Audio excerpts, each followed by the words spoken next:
The governance committee brought forward some proposals for discussion at the table. There was a feeling that we have a $20 million business, and we want to make sure that people that get to the table or get there not because they're popular, but because they have training and they have expertise to bring to the table. So the governance committee is looking at ways to raise the bar, not to stop from members from running, but to encourage members to run that have skill sets that will advance our profession and our board to a higher level. I know that when I got to the table, I did not have the skill sets. Lucky enough, I've been trained and have been given the opportunity to become a better governor. However, it became crystal clear to me that if I would have had those skill sets prior, then I would have been even more prepared. And my feeling is, and the board's feeling, and the governance committee is dealing and grappling with this, is how do we raise that bar and how do we get better people, or let's not say better people, but more qualified people, because we have some great members. But qualification, I think, is really, really important.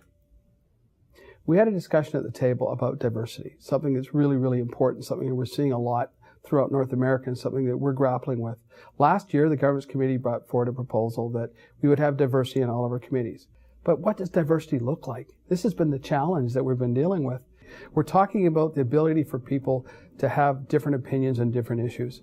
We don't want 16 people that are, say, my age, but we need more youth. We need a cross-section of people. So we're looking at policies and ways to encourage people to come to the table that normally may not have thought of going, or we don't have enough of them there. Because diversity of thought and having more well-rounded people at the table with different perspectives will allow us to make the right decisions going forward. The board looked at term limits, and not just specifically at term limits, because we've had that for 2 or 3 years. But when a person has timed out or spent 6 great years at the board, and it's time to bring new people in, we felt that maybe a 2-year break before they came back would be more appropriate than the 1 year we have now. There was some discussion about it because at the board table that might make great sense. However, at the divisional level, or the areas we know them now, it seemed like it may be a difficulty because they have trouble bringing people in, getting people to run.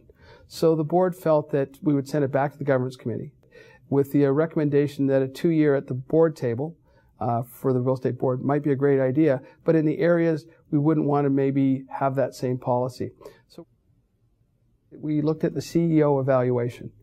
In the past, it was an evaluation where we went around the table and discussed the quality of the CEO, the good things and what was going on, and were we satisfied and how we could improve. With the new CEO this year coming in, Brad Scott, we felt that we needed to up the game. We wanted to be able to give him a better evaluation so that he could be even better. It's the CEO's responsibility to hire staff and staffing and to give back reports and to make sure that the association is managed correctly.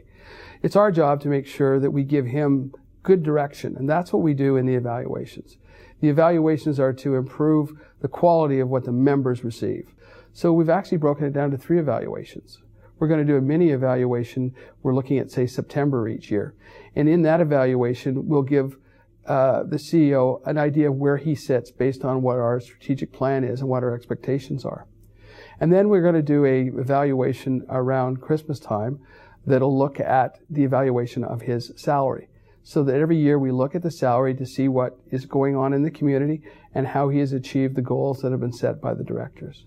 And then early in the spring, we're going to have another evaluation, which would be the full evaluation. And in that evaluation, we're going to be looking at what we expected from him last year and how he achieved them, and what we expect from him in the future. And I think that will allow Brad and any CEO an opportunity to grow, and also the board of directors to really know what we want from our staff.